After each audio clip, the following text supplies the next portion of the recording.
Shalom, Om Swastiastu, Wassalamualaikum warahmatullahi wabarakatuh. Namo Buddhaya, salam kebajikan, salam sejahtera bagi kita semua. Halo semuanya, di sini kami akan menjelaskan mengenai tanaman beracun atau poisonous plant dalam memenuhi tugas mata kuliah toksikologi veteriner kedua. Bisa di next. Adapun nama anggota kelompok kami, di mana yang pertama itu ada I Gusti Ayu Oka Diva Santini dengan NIM akhir 095, ada Olivia Oki Ardana dengan NIM akhir 098, dan ada Daniel Halim dengan NIM akhir 099. Bisa di next. Di sini saya akan menjelaskan mengenai apa yang dimaksud dengan tanaman beracun. Tanaman beracun merupakan tanaman yang menyebabkan kesehatan normal terganggu apabila bagian-bagian tertentu tumbuhan tersebut digunakan atau dimakan hewan atau manusia. Bagian-bagian tersebut bisa meliputi batang, daun, atau bunga yang bersentuhan langsung dengan hewan atau manusia sekalipun. Nah, di sini berdasarkan bahan kimianya, beberapa zat racun yang dikandung oleh beberapa jenis tanaman beracun, diantaranya ada alkaloid, ada glikosida, ada juga yang namanya oksalat. Nah, berdasarkan efeknya ada glikosida sianogenik dan jantung, kemudian ada neurotoksik yang menyerang neuron, ada hepatotoksik atau yang menyerang hati, ada cerebral toksin atau yang menyerang otak, dan juga ada fitotoksin. Bisa di next. Nah, di sini saya ada beberapa contoh tanaman beracun. Di mana agave, di mana tanaman yang bergenus agave ini biasa menyebabkan swell head pada domba dan sapi. Kemudian ada Amaranthus retrolexus, di mana tanaman ini toksik kepada babi yang menyebabkan oedema. Kemudian ada Aliceae atau bawang-bawangan, di mana tumbuhan ini toksik pada anjing dan kucing. Dan juga ada biji jarak, di mana dapat menyebabkan fitotoksin pada kuda, sapi, dan babi. Baik, selanjutnya akan dilanjutkan oleh rekan saya. Terima kasih.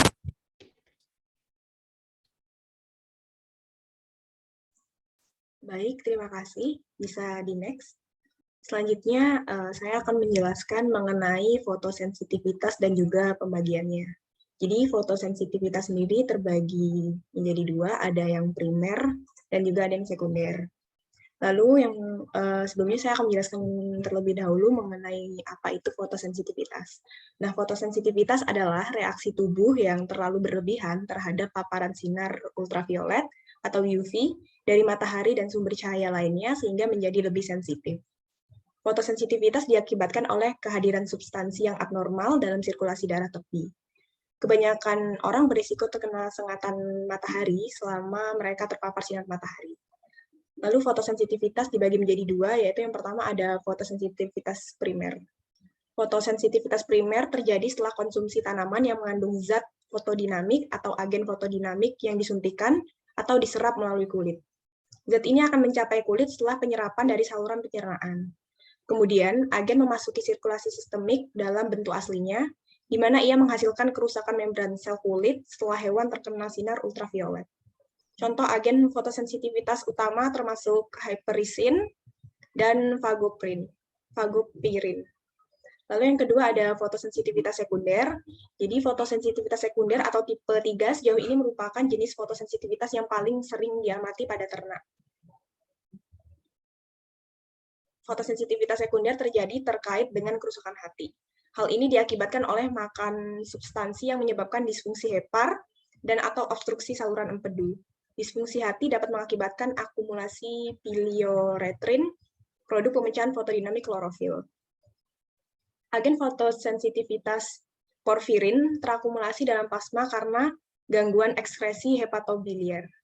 Tanda-tanda dermatologis fotosensitisasi pada ternak serupa terlepas dari tanaman atau racun yang terlibat.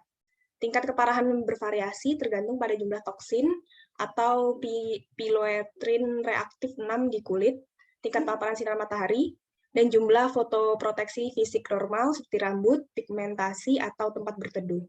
Pada fotosensitisasi sekunder atau hepatogenik, tingkat keparahan kerusakan hati dan perubahan metabolik dan neurologi sekunder dari kegagalan hati pada akhirnya dapat menyebabkan kematian. Pemulihan dapat membuat hewan yang terbakar matahari menjadi lebih lemah karena pembentukan jaringan perut dan wol atau rambut rontok. Bisa di next. Baik, selanjutnya yaitu fotosensitivitas pada hewan.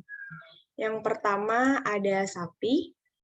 Jadi reaksi fotosensitivitas pada sapi itu terjadi ketika komponen tanaman reaktif cahaya atau fototaksin memasuki kulit dan terkena sinar ultraviolet. Fototaksin bereaksi terhadap UV di daerah berwarna terang atau berkulit tipis atau tidak berbulu seperti di sekitar mata, hidung, atau puting susu. Panjang gelombang UV yang menyebabkan reaksi fotosensitivitas memiliki spektrum yang lebih luas daripada yang menyebabkan kulit terbakar. Ketika sapi memakan tumbuhan, klorofil pada tumbuhan terurai untuk melepaskan fototaksin yang disebut pileoetrin. Biasanya hewan memproses pileoetrin melalui hati. Kadang-kadang tidak terjadi jika banyak pileoetrin atau ketika hati rusak oleh konsumsi tanaman beracun. Dalam situasi ini terjadi menjadi pekat terhadap cahaya sebagai akibat dari pileoetrin yang tidak diproses memasuki aliran darah. Sapi juga dapat mengalami fotosensitiasi secara langsung dengan memakan tanaman yang mengandung fototaksin, misalnya tanaman Brassica oleracea L, terutama jika dipupuk dengan nitrogen tinggi atau gulma. Tanda-tanda awal fotosensitivitas yang terlihat pada sapi perah termasuk iritasi, menendang saat memerah susu, menggelengkan kepala dan telinga. Lalu reaksi fotosensitivitas menyebabkan iritasi dan peradangan yang mengakibatkan kulit melepuh, nekrosis, dan juga pengelupasan. Hewan yang terkena bahkan mungkin mengeluarkan cairan dari mata dan tampak biru pada permukaan mata. Kulit di sekitar bagian atas kuku terpengaruh sehingga menyebabkan kepincangan. Terdapat pada gambar yaitu terlihat bahwa sapi mengalami kulit yang rusak dan terbakar yang disebabkan oleh sinar UV ketika mengalami fotosensitiasi. Mungkin bisa di next. Baik, selanjutnya ada fotosensitivitas pada kuda. Jadi fotosensitisasi sering diklasifikasikan menurut sumber senyawa fotodinamik. Yang paling sering terlihat pada kuda termasuk fotosensitivitas sistemik atau fotosensitivitas primer atau biasa juga disebut tipe 1. Dan juga fotosensitivitas hepatogen atau fotosensitivitas sekunder. Nah, fotosensitivitas hepatogen itu lebih sering terjadi pada kuda dan sering melibatkan gangguan fungsi hati. Jika hati tidak dapat memetabolisme bahan kimia tertentu secara normal, mereka menumpuk di dalam darah. Nah, penyebab umum fotosensitivitas hepatogen adalah keracunan oleh tanaman penggembala yang beracun bagi hati atau menelan ganggang hijau biru atau racun jamur.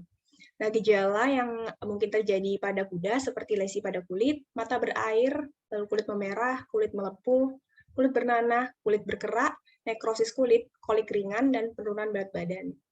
Lalu agen fotosensitisasi termasuk tanaman dan obat-obatan. Tanda-tanda mudah dikenali pada kasus fotosensitivitas lebih lanjut, tetapi mirip dengan efek terbakar sinar matahari pada kasus awal ataupun kasus ringan. Untuk slide selanjutnya akan dibahas oleh rekan saya. Terima kasih. Baik, selanjutnya saya akan membahas tentang cara mengatasi fotosensitivitas. Jadi cara mengatasi fotosensitivitas itu ada dua, yaitu pencegahan dan pengobatan.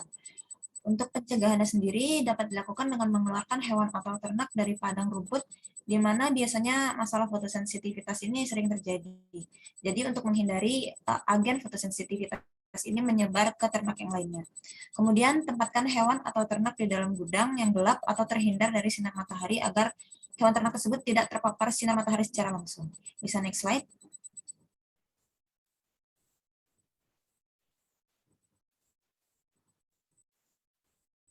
Kemudian cara mengatasi fotosensitivitas selanjutnya adalah pengobatan, yaitu yang pertama adalah pemberian kortikosteroid secara parenteral pada tahap awal itu dapat membantu. Kemudian untuk suntikan antiinflamasi dan antihistamin dapat meredakan iritasi dan juga mengurangi trauma diri dari menggosok atau menendang area yang terkena fotosensitivitas. Kemudian yang ketiga, lesi kulit itu harus dijaga kebersihannya dan bebas dari lalat yang dapat bertelur di dalam luka sehingga menghasilkan belatung. Kemudian yang keempat, menyediakan air dan jerami sereal atau sereal hay atau jerami padang rumput berkualitas rendah yang bukan berwarna hijau. Dan yang terakhir, jika mungkin diperlukan, eutanasia perlu dipertimbangkan dalam beberapa hal. Selanjutnya, saya akan kembalikan ke moderator. Terima kasih.